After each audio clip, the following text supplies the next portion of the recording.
So I'm sitting down with Chris Geovanis, my dear friend and comrade, who's totally embarrassed about all this because, well, I told her about this proposed project about a month ago. She totally poo-pooed it and thought I was crazy, and in typical and admirable Chris style said, well, there's so many other people that should be talked to, and she's absolutely correct about that. There's plenty of activists who don't get the kind of recognition that they deserve. But I'm starting with my good friend Chris. And I'm going to start by asking you, Chris has been a political activist for much of her life. I've known her for like the last 30, I believe. It's that long.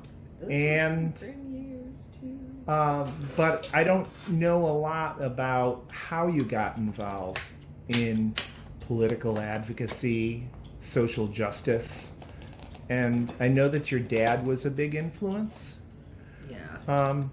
Could you tell us how you started thinking about political issues, what age you were, that sort of thing? Well, I mean, my pop was born in 1927 or 1928. Total Union man.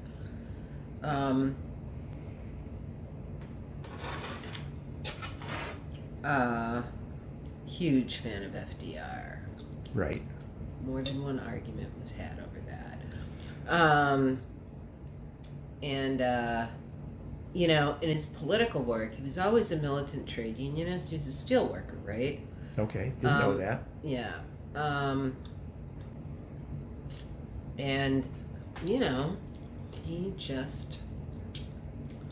He told me once one of his closest comrades at work was a guy who was an anarchist, because there was always this dynamic of who's gonna join what party and what's going on here and there and everywhere. Right. And this guy was just like, I'm an anarchist. I'm not doing that shit. Now, this is post-World War II that he was, because you said he was born in 28, 29, which would have made him pretty young during the Great Depression. Right. He was a baby. But the biggest strike wave in U.S. history was after World War II, and many people So don't he know would have that. been in that. Right. And unfortunately, he's not here anymore, and I can't ask him these probing questions, which is extremely annoying. Yeah. I do know he got fired by more than one's shop. To his credit, I'm sure. And then he went into teaching. Really? Yeah. Okay. What did he teach? Where did he teach? He taught, well, for a while, he taught at a school in, what the fuck would you call that neighborhood? Like Armitage East, considerably east. Lakeview? No, not Lakeview. Old Town? No. Okay. Well, whatever. So, east of where? By the lake? It's not Armitage. I'm sure I'm. That's screwing okay. up that. Don't sweat it. In any event, it was further south. I don't remember why I was on that tangent. Well, no, we were talking about how your dad, after he was fired from any number of jobs by recalcitrant employers. That was the first school that he taught at.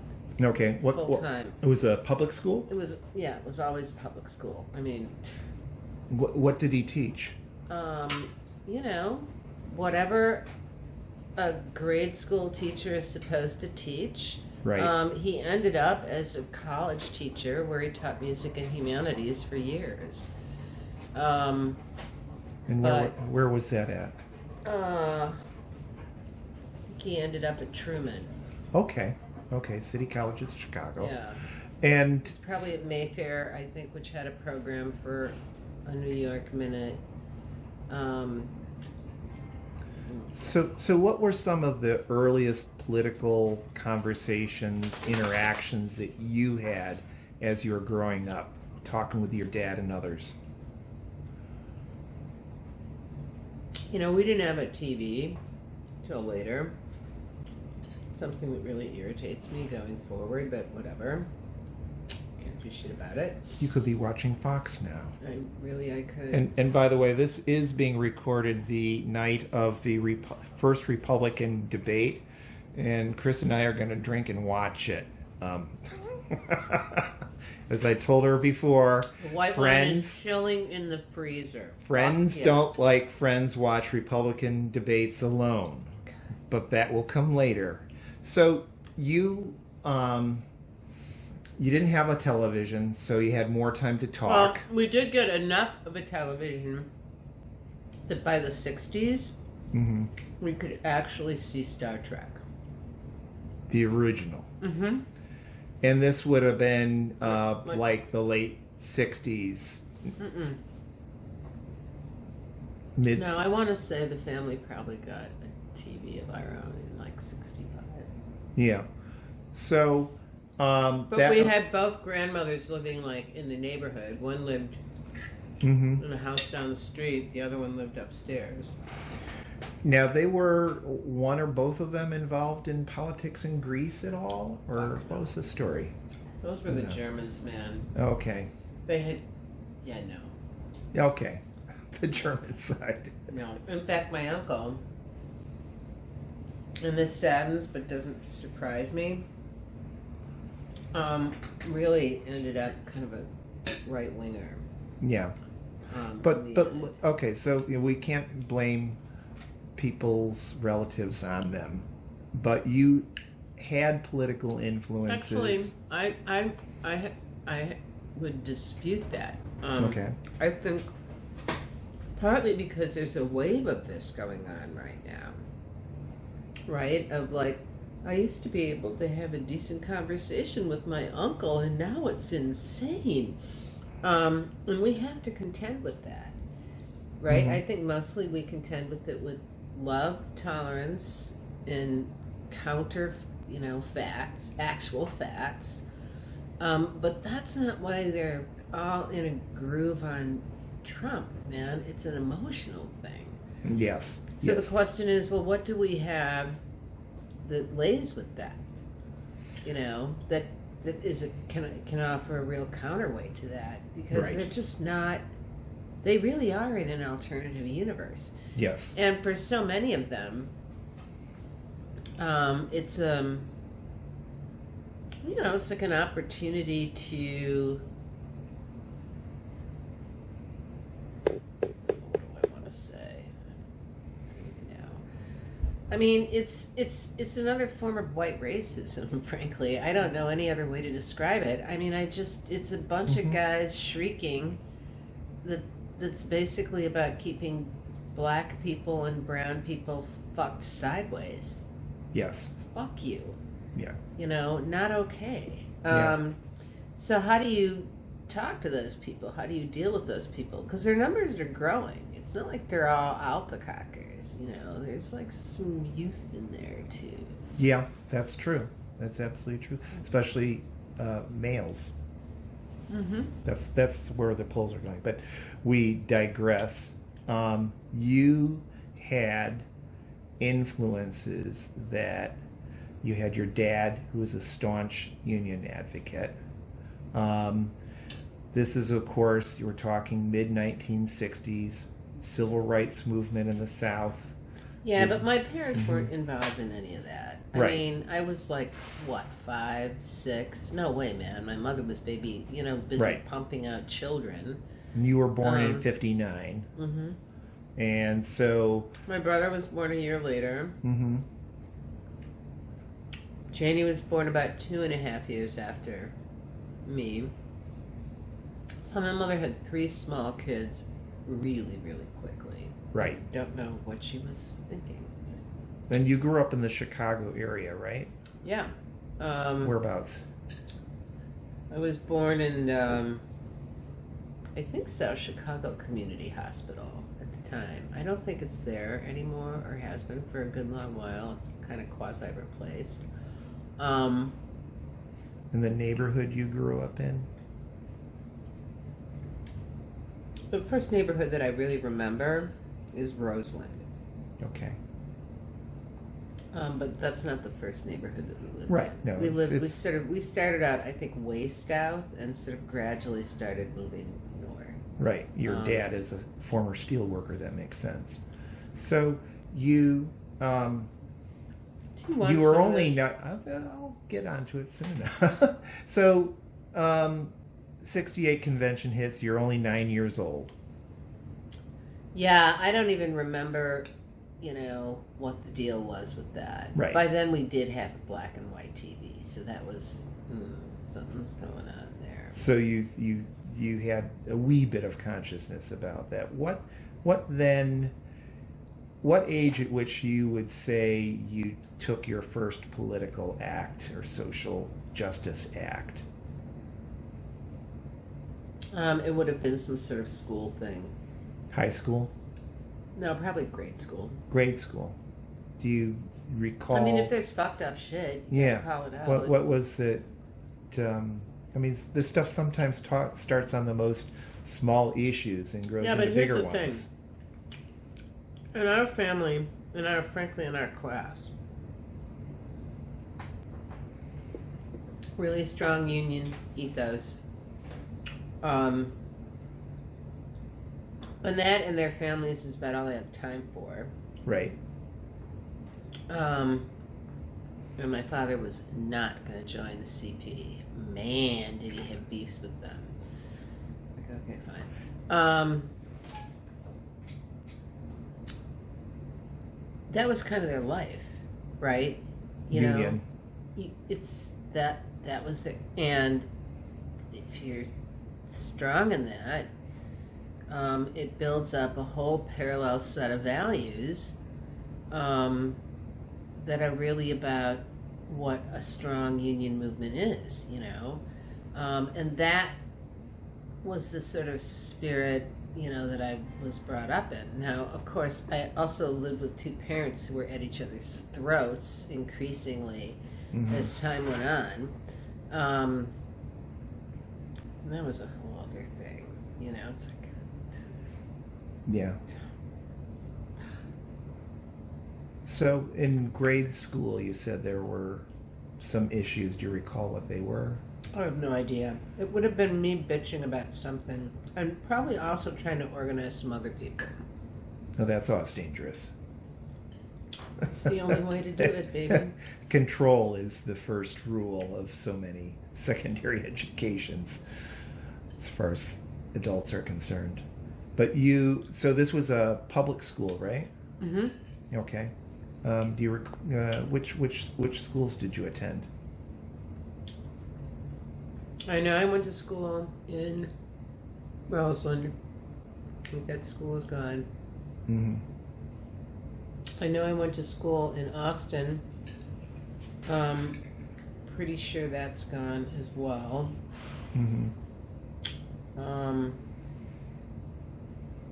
And then I didn't come back really until I was 18. Okay.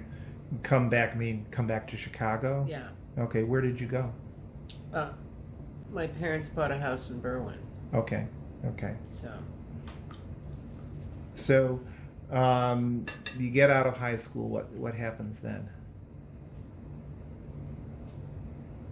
I went to college. Uh-huh. Um, And this would have been starting, what, in 77 or something? yeah, Okay. And where did you go to college? the University of Chicago. Okay.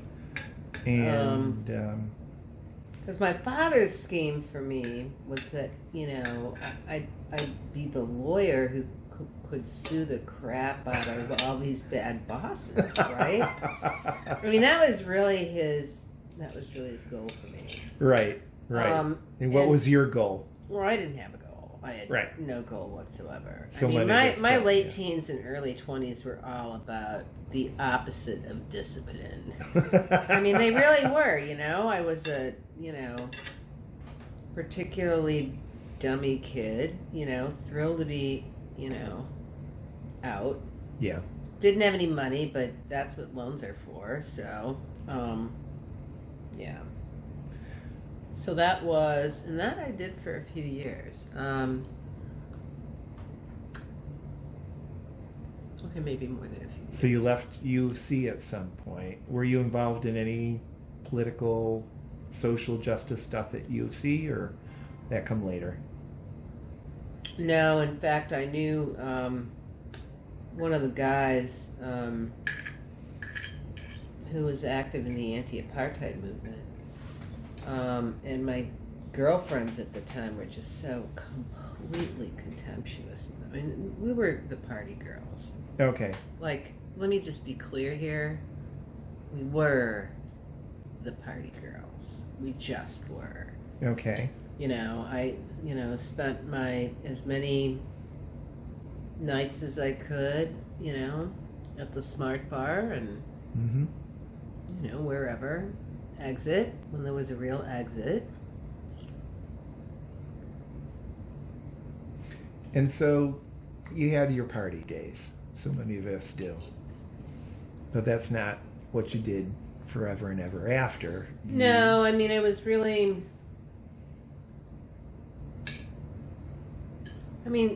that's not really a life. Right. It's just not, Yeah. Yeah. I mean, it gets tired. I'm eating all of this, Andy. That's okay. There's plenty of other food to make. I'm just saying. I'm eating all It's of okay. this. I don't even have any wine yet. Well, it's okay. We'll be joining the Fox debate soon enough, and we'll need plenty of wine at that point. Yeah, we got forward. So let's just get into and we can wrap this up pretty soon for now. But no, what got me more actively involved in politics? Yeah. I think was actually getting sober. Really? Good Yeah. for you. Good for you. Yeah. And that's why I met people like Marguerite. Okay. And Marguerite Horberg, for those who don't know her. I was kind of like, oh, this is so much better than it. Yeah, so you got sober, and what sort of issues did you start thinking about? Well, I've been active since high school. It's not like I didn't do anything. Right. Well, talk about it, please. But one of the struggles, the liberation struggles that I was at least reading about, trying to learn about, is the Palestinian struggle. I was like, wow, great that we're bankrolling like another annihilation of the First Nations folks. What the fuck? Right.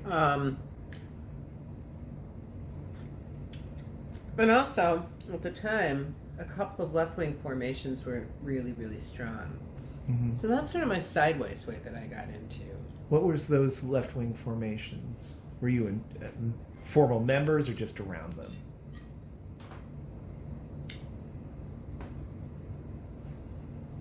You don't want to answer. That's What okay. are you doing with this tape? This is your legacy, hopefully, and people learning more about how you got involved. All right, I'm not going there, right? What I will say is that there were some very strong, left-wing projects. Mm-hmm. Right. I'm thinking, particularly on the South Side. Okay. That were not apologists for, old boy. Right. And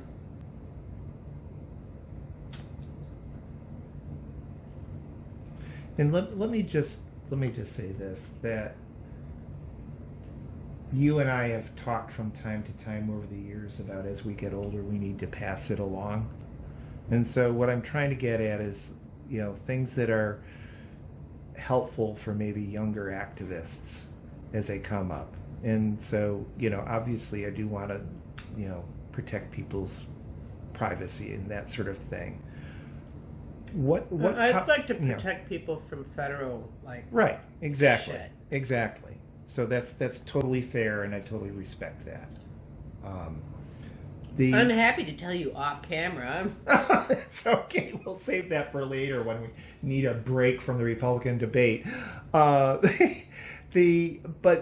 how so many people, I remember when I was getting involved in politics, it's not like the Palestinian issue was by far the first one I was encountered.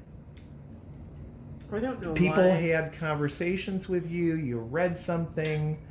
I mean, Palestinian politics were so segmented off by much of the left, let alone the right. Of course. And that's what made your involvement. This would have been, what, the late 70s, early 80s. Well, so unusual.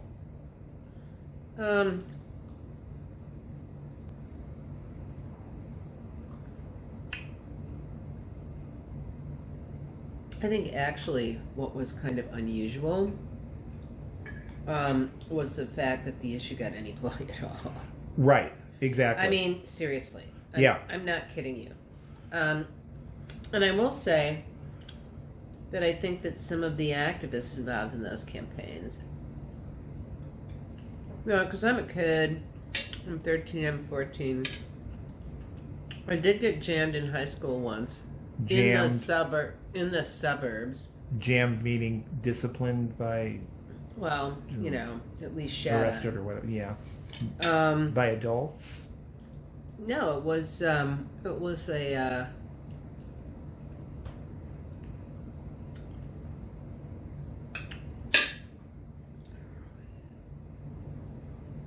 You don't have to say if you don't want to. it's just because I'm brain dead and Yeah. really, really high. It's okay. And it was like a, one of these, get up and make your speech kind of thing. It was like the Midwest. And if you speak your mind, adults can really hate that. No, it's not that at all. It's like you go in with scripted shit. Right. I mean, it's like a track meet, but it's like with words. Right. Debate, speeching, or whatever. Yeah. Well, there was not big, debate shit on this. Although I did manage to stir up a debate. Good. So I was like, oh, I must be on the right track. Yeah, there were 6 judges. Mm-hmm. Or no, that's wrong. There were 3 judges, and I got a 1st, 5th, and a 6th. Mm-hmm. And they all said basically the same thing. Powerful argument. Might want to look at this, that, and the other thing. And you clearly knew who was not totally buying the Zionist line. And so this was something This was about in- Palestine in Yeah. high school? Yeah. Good for So, you. I mean, Good for you. Because, come on. Well, but so few adults at that time that weren't Palestinian themselves. But we were also active, me and my brother in particular were pretty active in Model UN as well. Because we were both really interested in, well, how does this shit work? Because The there's partition some and shit, seriously, all that with Palestine, Mm-hmm. but more broadly, what's at play here? Why are we giving this particular state this kind of play? Who are the agents that are making it possible for them to pull off this completely outrageous set of moves against an indigenous people? I know people don't like to think of the Palestinians as indigenous, but can you think of a better? I cannot. I don't Yeah. know. Well, damn, I wish I was that smart at that age. No, I was just. But I came from a family where it was really dysfunctional. My parents were always at war. And also,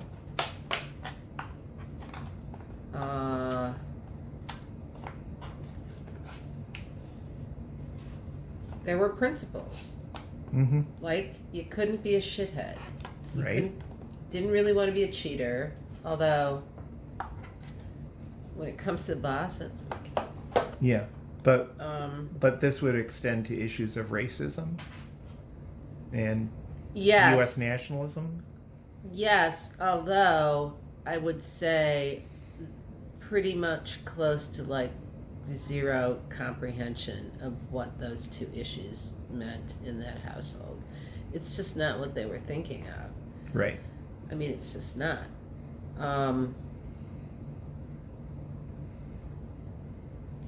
And actually, you know, I found my father, when I was a kid, you never heard him use the language that you fucking know he grew up with, right? Right. But I think as he got older, and I'm talking like in his 60s, Mm-hmm.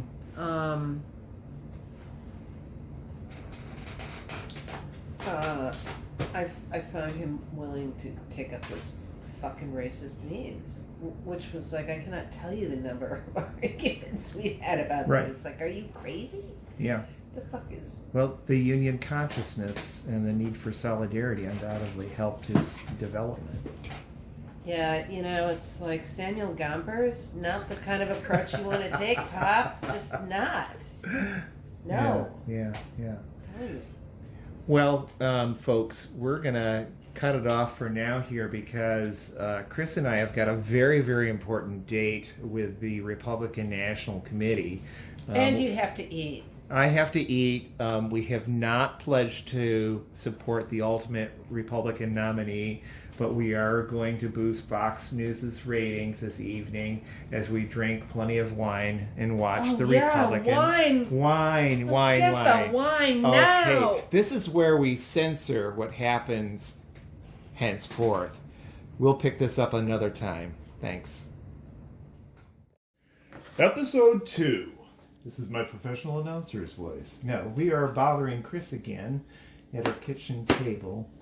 And when we were last talking with her a few days ago, we were talking about how she started getting involved in Palestinian solidarity activism by doing a speech or some kind of presentation at secondary school.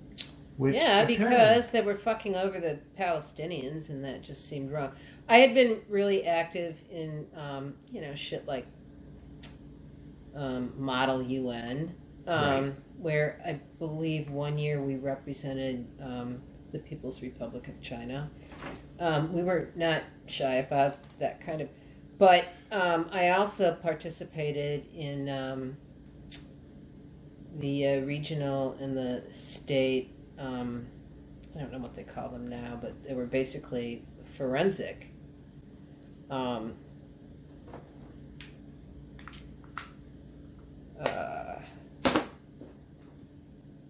don't know what the fuck. Well, you were some Model UN thing. Well, this was ironically this the was, UN that partitioned Palestine. Well, the People's Republic of China did not actually sign on to that. Yeah. But thank you for pointing out that the world is full of contradiction. No, that was a totally different project that I worked on. That was this like, high school.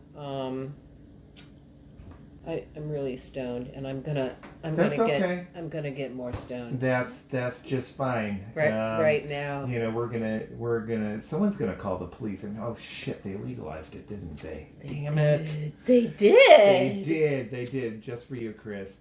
Well, I just think it's. But that's where I learned. Yeah. It's because it was the first time that I had to actually confront the really sort of hardened position that people had on this. Mm-hmm. It's not like, and what do you know when you're a 15-year-old kid, right? I'm just thinking of this as a high school kid. Where are you going to find sources that are pro-Palestinian sometime in the mid-70s in Chicago? I mean, that's what I find so remarkable is that you apparently dug enough. Anyway, with crappy sources at your disposal. I mean, I also came up in a household that was really committed to fighting injustice. Mm-hmm. Even though it's not like my father didn't have his own issues with like anybody that wasn't like him. Right. And we covered although that. his favorite collaborator in Monkey Wrench stuff with his union work was an anarchist who was just phenomenal. Is that person still with us, or? I never met him. Oh, okay. Yeah, but I don't know. Yeah, he'd be in his 90s or possibly his hundreds now. So. But the point is, you independently dug into this issue in a way that most kids wouldn't, and that I think is remarkable, especially for the time, and especially for the lack of good information. Well, I mean, that this is was way before the first Intifada. Well, I think I first caught.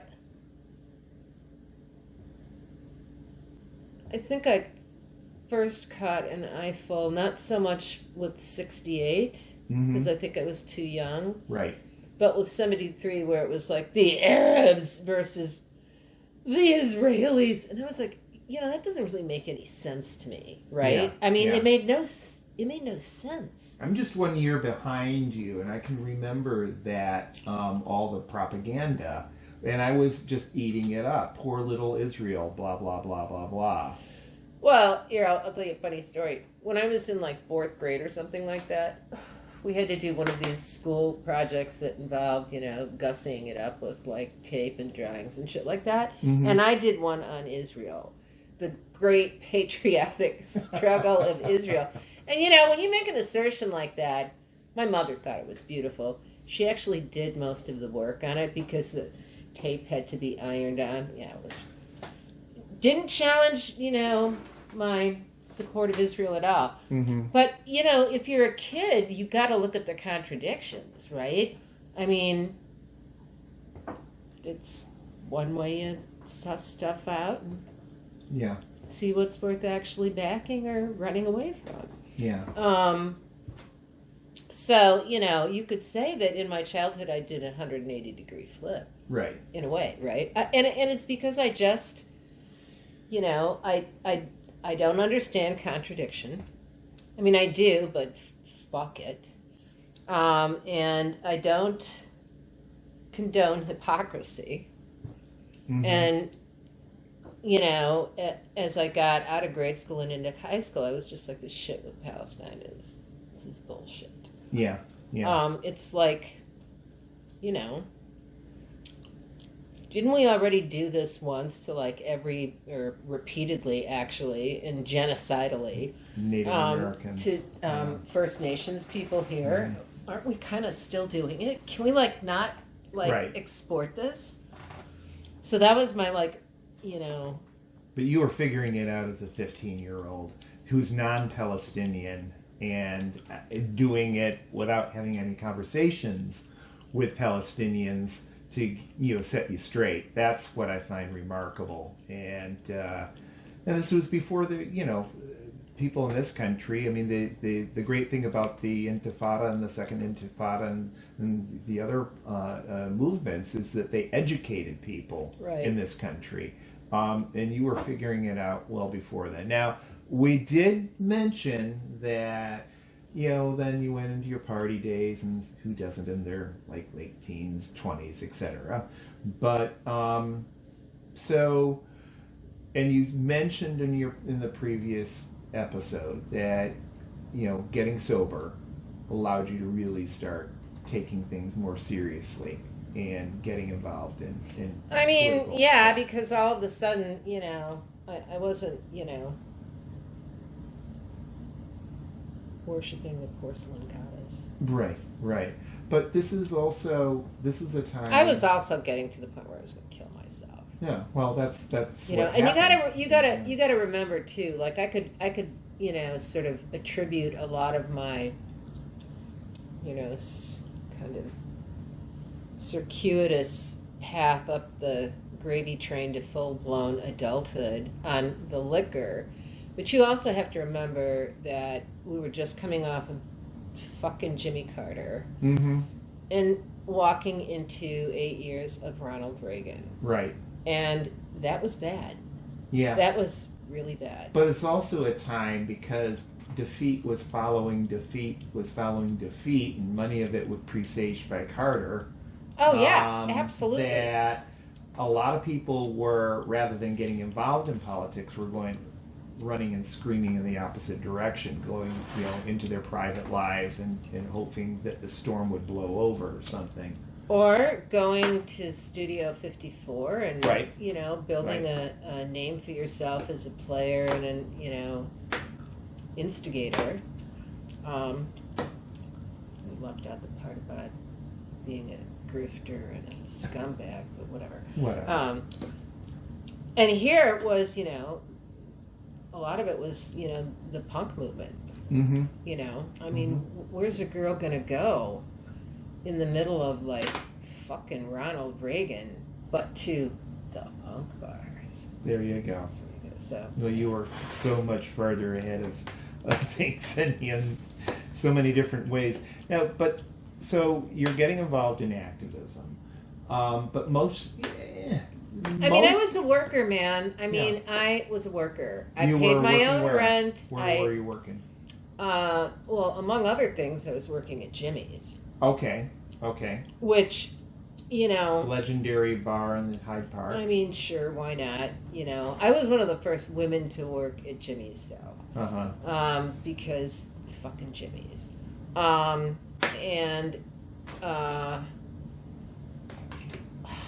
It's wrecking the sound, Chris. Smoke if you have to, but Fine. Don't wreck the sound. That is terrible. That is a bad thing to do. Thank you for pointing that out. Yeah. My crappy equipment. So you're working at Jimmy's, paying the bills, and most of the left was just totally horrible about Palestine at this point. I mean, I can remember. I mean, the anti-war movement, so-called, refused to... I could never get into any of the parties. I could not. I just look at them and go, I came up through one of the parties. They call themselves the Democratic Party. Oh. All y'all are the same. In terms of build your base, Mm-hmm. right? And, it is my philosophy as an organizer, and nothing that has, occurred to me or happened to me or around me has made me change my mind about this. You build power through movement. And that is literally getting a bunch of people together. And these autocratic, party formations. It wouldn't be so bad if they didn't all suck. I mean, seriously, they have no tactical awareness. They have no real strategic goal except, themselves. Yeah. And it's not movement building. Mm-hmm. You can have, a bajillion different little projects on their blocks, building things, pulling people together. You can pull together, a crew. I think it's going to be really interesting to watch how things are going to go with the public schools. Yeah. Because that is exactly what they are doing. Mm-hmm.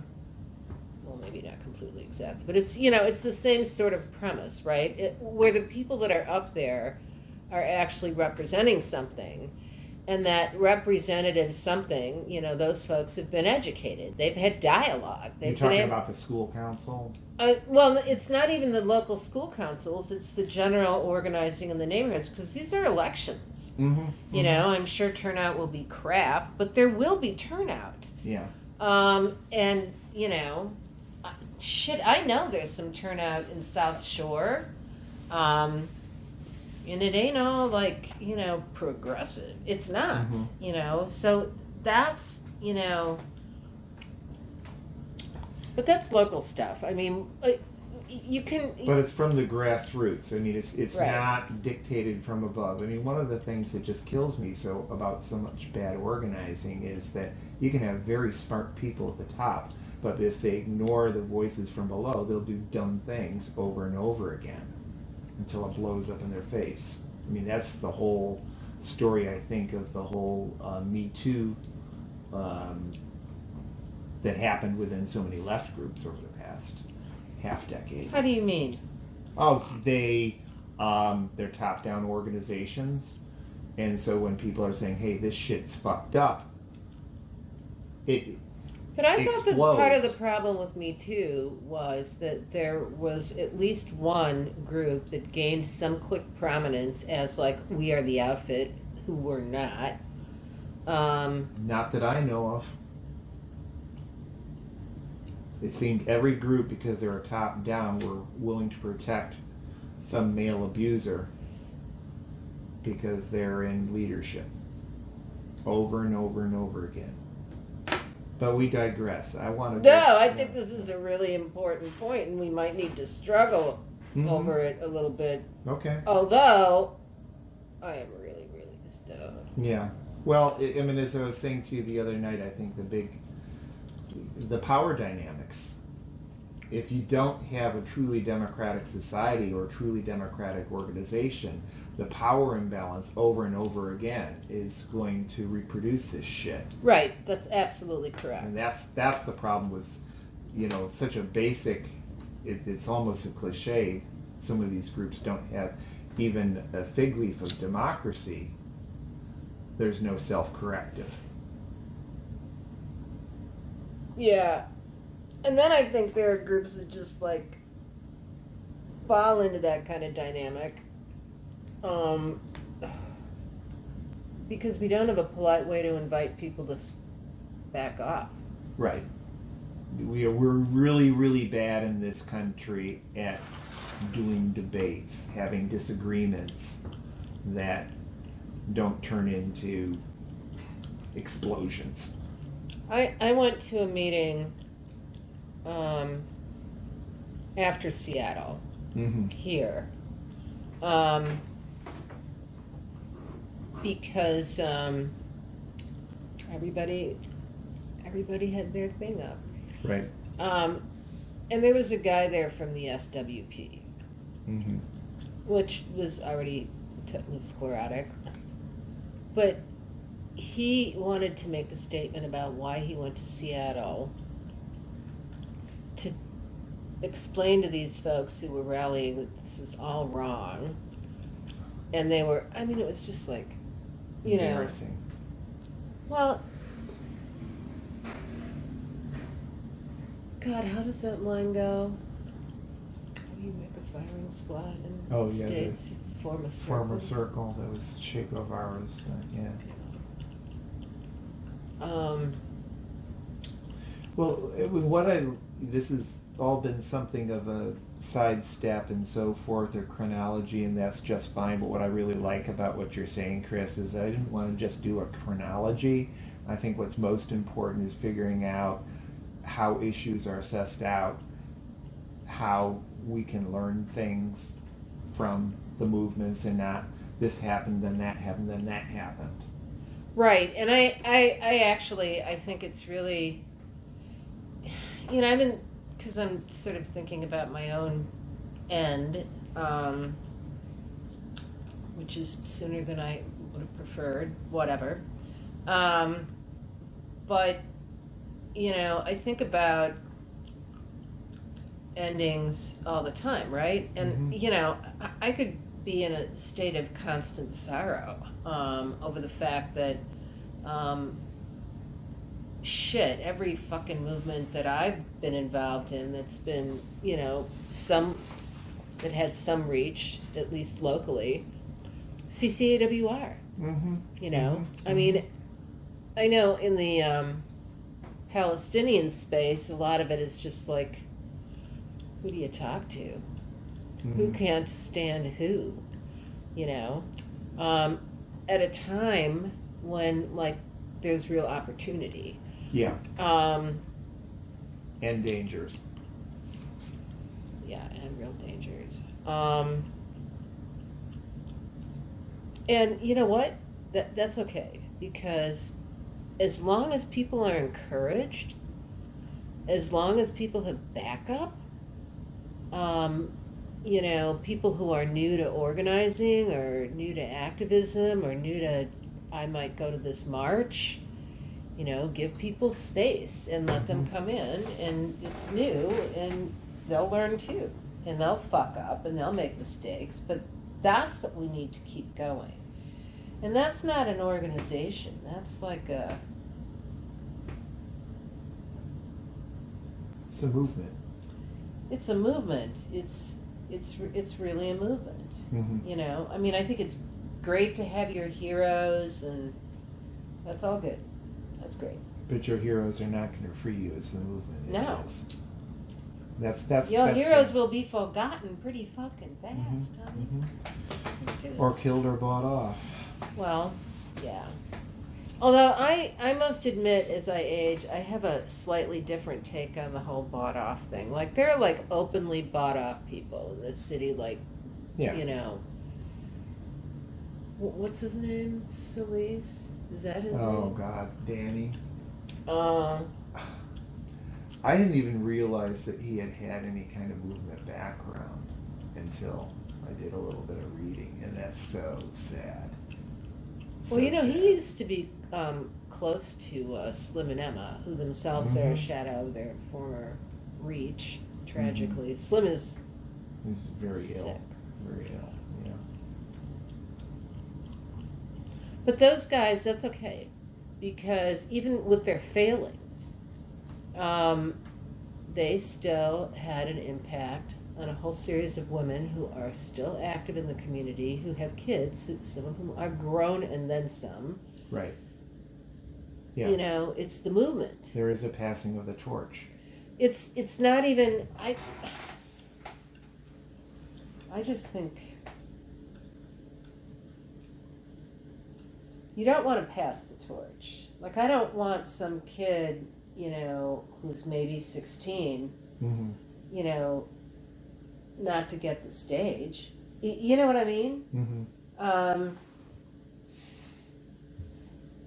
Actually, I think a lot of the people who are probably thinking I'd like to be in that pass this torch stage, I'm like, what the fuck have you done lately?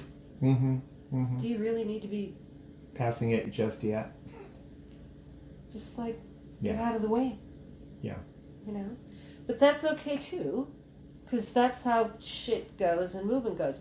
And you want to do everything you can, first and foremost, to support the movement. You know, I feel like to whatever capacity people can participate, that's okay. And you got to accept that. You can't browbeat people. No. People no. have lives. People have got sick partners. We live in They've capitalism, got, man. Exactly. With, like, you know, a commitment to monogamy on paper, which is so, like, oh my God.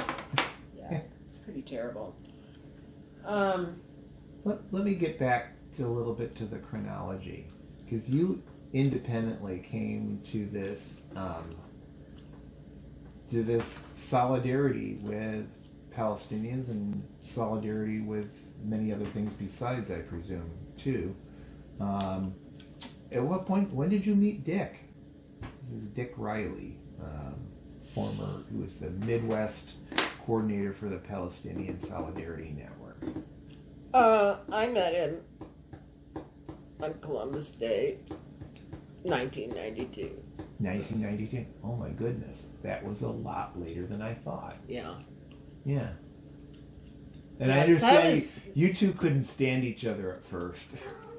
No. No? No, who said that? I thought you had. Oh, well, I mean, occasionally we couldn't stand each other. But, you know, that's just couples, Yeah. man. Shit.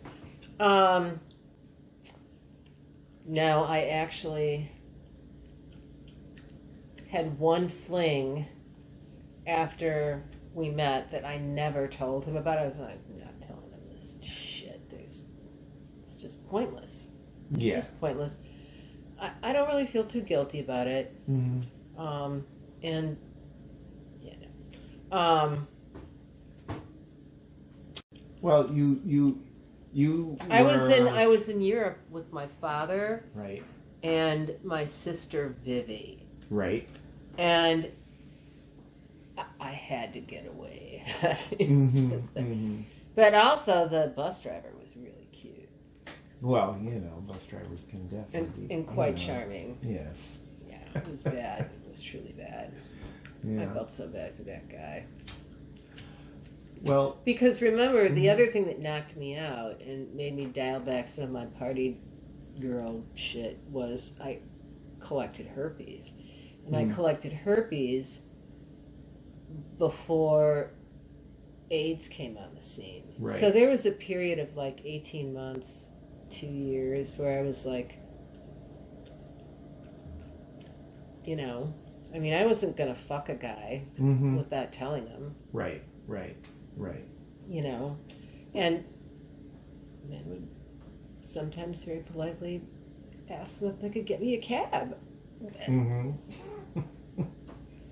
So, yeah. So, early 90s, I ran into you around, You should ask me who I was with. who were you with? I was with Marguerite Right, Horberg. right. Dick was with Don Goldhammer. Uh-huh, I don't know why, but he was. Yes, There was Don in all his glory. right. He was actually really, really, they were together, they were both pretty funny. I think Don started the cappuccino, yes, Columbus, no. That was like his favorite chant. Right. There were some people that I knew from the U of C at that point. Oh God, I wish I could remember his sister's name. Really, really So sharp. this was a Columbus Day protest? Yeah. Yeah, okay. It was a counter protest Right, for Columbus Day. right. Well, for Downtown. Indigenous Peoples' Day, yeah. Which In later 1492. became- Yes. On the So- 500th anniversary. Oh, God, yes. When- I remember that shit. When, like, the city was going apeshit. Oh, God, yeah. And there were, there was an, small but organized left, presence there that was a. So I get my timelines all mixed up here. Indie Media, that was Battle of Seattle, 1998. We already knew each other at that point. But scrolling back, I think that where you and I met was over the Jorge Guillen Oh, that could be. murder. And I can't remember the context in which you and I met. And I was the annoying ISO guy. No, you were never annoying. I mean, sometimes I wanted to throttle you. Don't get me wrong. That's called being annoying. I mean, But I can't remember how we actually met in that stuff. Tell us. Maria, there was a community meeting. Yeah. This probably wasn't where we first met. Maria Pizarro. Really worked that case, until she didn't. But that's what I kind of love about Maria, Yeah. She'll push you to a good project. Well, and every single time. And I learned a lot in that, and so I'm very grateful that she did do that. I must have been told to go to some public meeting or whatever and sell some papers or whatever stupid shit. That I never. Well, let's not even get into that. That's how I knew Nate. I was like, oh, Yeah. always trying to sell me a paper, motherfucker. And now we work for the same union? Right. And I know you love Nate. So, I love Nate. Nate yeah, is great. Yeah, Nate is great. There you go. So, that was an interesting struggle. Let me just say a few words. I mean, my recollection, for those who are not familiar, Jorge Guillen was an Honduran immigrant who had a mental illness, and 3 Chicago lieutenants. No? I thought it was 2. No, okay, I thought it was 3. But 2 Chicago lieutenants. I don't think they were lieutenants. Well, that's, I always remember that thing from having done the, you do the media and shit like that. And it just, No, the guys that went in on him Mm-hmm.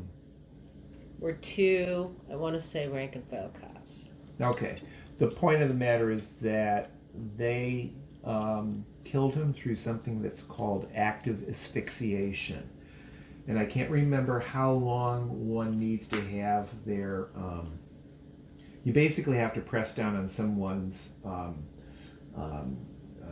throat for a long period of time. Yeah, it's like George Floyd, exactly, but a bajillion years earlier. And that's the point. And it was a mental illness. How many times have we seen this script played? This was in about 1993 or 4 or something like that. Maybe. I'd have to look it up. Maybe it was 1996. I think it was around 1994. But Jorge Guillen was his name. Humboldt Park resident. Left a family. And so many people that were not in the situation themselves didn't have a consciousness about how cops do this routinely. And a campaign started. Well, there was another campaign that was percolating around the same time. 15-year-old kid. I'm trying to remember the details. I worked with his family a lot.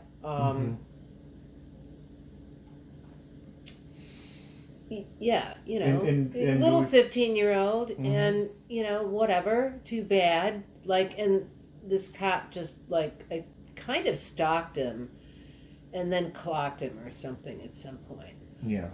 And we really tried to make a big deal out of that case. Did he survive? Oh no. Yeah. Oh no. Yeah. Well, I can remember these endless police board meetings, and that was an education in how bureaucrats try to basically defuse and redirect and disassemble struggles and movements. I mean, we had at one point literally hundreds of people going to those police board meetings at 18th and State, including a notable one with one Wallace Gator Bradley. Well, I don't think it was Gator who just did that. No. I mean, it was. Did I tell you the story of the reporter at that thing? Oh, I think you did, but give it for the. All right, so yeah. So I was doing the press. I don't know why. I always was doing the press, and the reporter from the Chicago Reporter, I think. Right. I can't remember her name. She's just so prissy. Came up to me, and I'm surrounded at this point by deuced up brothers. Okay, it's like I just tried to get some information from these people, and they didn't know why they were here. They're just here. I was like,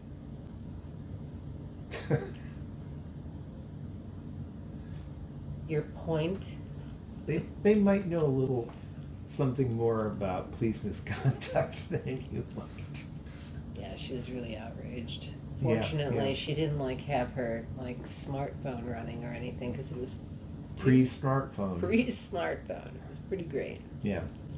I didn't say it in so many words because that would not be cool in my role that night, but it was just are you kidding me? Well, it's a total tale of two cities.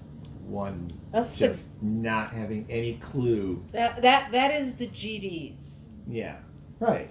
They're organized. Right. Why can we not find some good shit for them to do? Mm-hmm.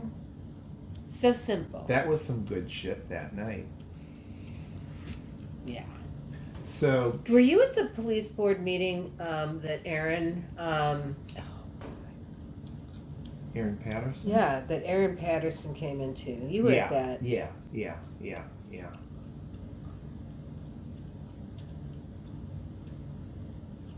That kid really got screwed. Well, Yeah, he's that not a was kid. I just think he's very, my age. very, very sad. I mean, being inside.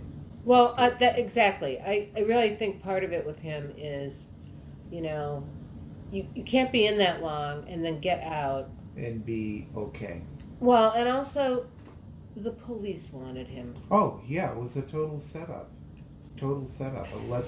Let's push some buttons because we know how someone who's been this traumatized for so long will react if we press the right buttons. And press them they did. And they got their revenge. But we digress. Now, did you later get involved in Committee Exegemus Justitia at all? I mean, I did. I was around. I was, an ally. Mm-hmm. And I'm having a total brain freeze, and I cannot remember what the fuck I did with them. You probably did our media. Maybe. I'll bet you did. That's whenever we drafted you for shit. Said, Chris has not only got the press list, she knows how to do fucking press. Well, and that's been a great way to be an ally in probably any number of things that I don't and let me even tell know you, about. Let me tell you something. If you can get off, my press people are not me, right? I mean, you want to send people to the outfit. You want to send people to the organization. Right. If it's like teachers, you want to send them to teachers. Teachers, exactly. Not just officers.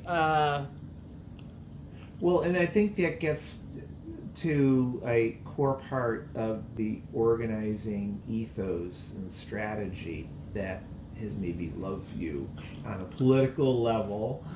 It's always been, let's go to the people on the front lines. Let's go to the people who are actually doing the work. Let's not have white boy or girl come in and swoop in and basically become white hero. But I think part of that came from, at a very young age, like by the time I was 13 or 14, doing party politics, right? The door knocking. Right. Because my father was a candidate there twice. And let me tell you something, that second candidate... Candidate for what? For... State Senate. State Senate. I didn't know he ran for State Senate. Oh, yeah. Oh, wow. And he actually came really close. This is the way the district was drawn, given the ethnic constitution, is going to go Republican till those folks died. Right. And that's pretty much exactly what's happened. Right. Although I understand that the Berwyn City Council is still a complete piece of shit. Yeah. And it's not much better in Cicero. Yeah. But what was I babbling about? You were babbling about how it's the people on the front lines who need to represent, and your role as a press person is not to mug for the camera, but to get the people who are on the front lines to be the primary spokespeople for their issues. Right. Which is, again, it's wonderfully antithetical to the savior BS. Oh, fuck that. It's not how you build movement and change things. Right. It's just not. No, it's not. It builds egos. But that's it. But this country is also really fucking narcissistic. Of course. And we need to, I think, do better with, I would sometimes, I'm kind of a hard ass, I guess. I love the work that people like Tanuja do. And there's a real need for that. And I'm never going to do that. You know what I mean? Mm-hmm. So what do you do with like knuckleheads like myself who need to just chill, right? Chilling is good. I mean, I'm only doing it right now because I'm forced to and because I'm brain damaged. But one of the things that I miss about my job is that I was always working it, right?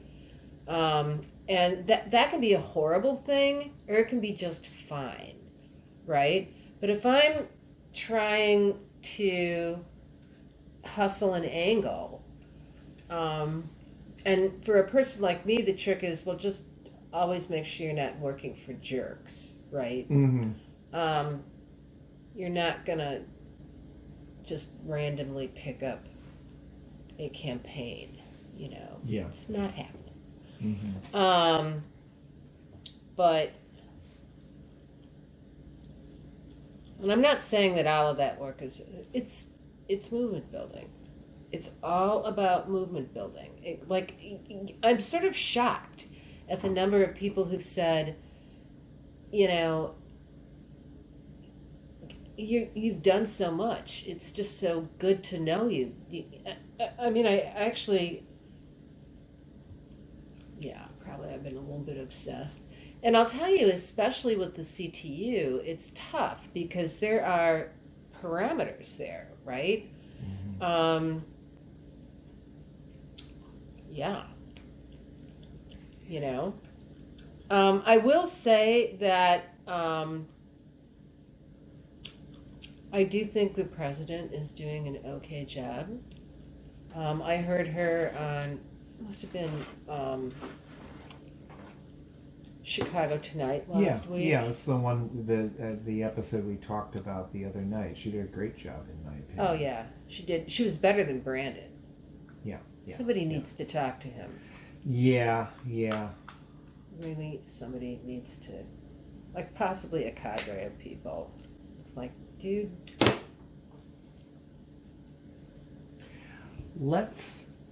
I wanted to pick up discussion of the union and so forth when you're fresh, and I think we've had enough for now. We should get dinned in. Well, this is empty, so clearly Well, we're done. I can't help that. I'm just saying. You know.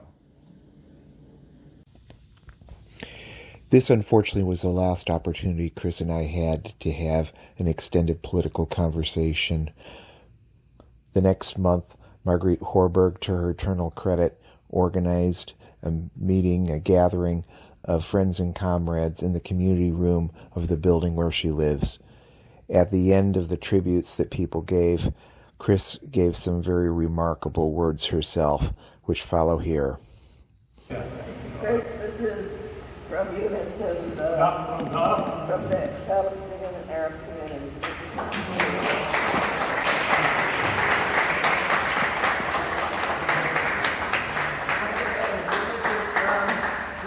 is from the refugee camp. So, Janine. Oh, this is from Janine? Yes. From Unionist. Thank you, baby.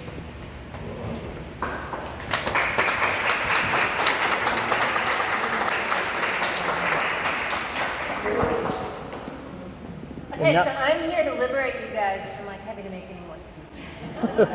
Because it's time for us to eat more. I have to tell you, since I got sick in February, I've been sort of dazzled by the outcoming, the outpouring of support that I've gotten. It's just like, oh hell. Hey, you two. Oh. So the crew is out. And especially on the issue of Palestine, because the whole goal there is to keep that quiet, fractured, and fucked up. And I always tell people, notice that the First Nations people in this country are still alive and still kicking under enormous hardships how is that different than what's happening to the Palestinians? And why are we a party to this? Why are we a party to another ongoing genocide? And that's been really, since I was in high school, the driving political voice for me. And looking at Palestine opens up the plethora of indecencies that our government, and frankly capitalism in general, inflicts on ordinary working people. So part of my goal, this disease, right? It's like, oh, we think you've got somewhere between 4 months and 2 years. Enjoy. I know I'm looking at a fairly short tether, and part of my push has been to encourage people to meet each other, right? And encourage all of us to do what we can, to not beat ourselves up for not doing what we can't, and especially and most importantly, to pass along the wisdom that you all have, right? It's not my wisdom, it's your wisdom. The wisdom that you all have to reach out and give the kids a boost, because it's going to be, folks under 40 who are going to continue to carry this along, and it's our responsibility to push that along for them and do anything and everything we can to support them. And meanwhile, I just want to tell you all, I love you. We love you.